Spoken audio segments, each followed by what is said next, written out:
ito po yung midterm exam ko po. Ayan po siya, sir.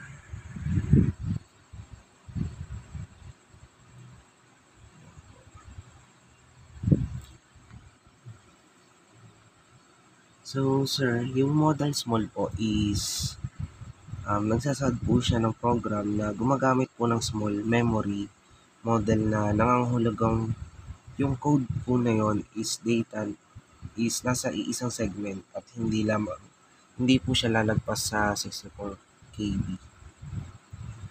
Ayan, sir. Then, ayan po. So, sa step 1, sir, is nag-initialize po ako ng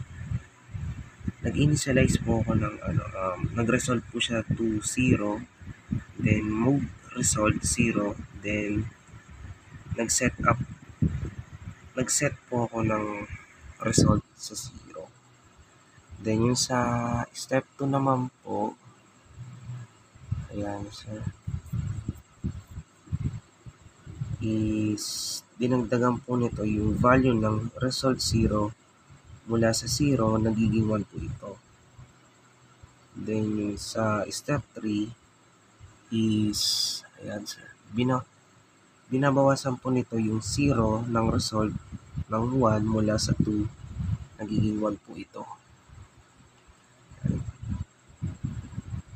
Then yung sa step 4, dinadagdagan po siya ng 5 mula sa 1, then nagiging 6. Ayan. Then doon po sa step 6 is nag-add po ako ng result 4. Ayan. Then dinadagdagan po ito ng 4 mula sa 4, kaya nagiging 8 po siya. Kaya ayan, sir, naging 8 po siya. So, bali, sir, ayan,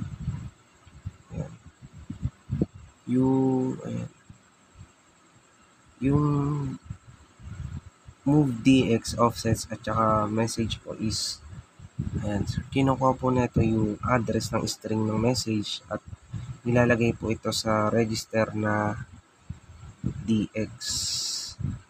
Then yung DX po na yun ay gagamitin po para ipakita yung mensahe sa screen.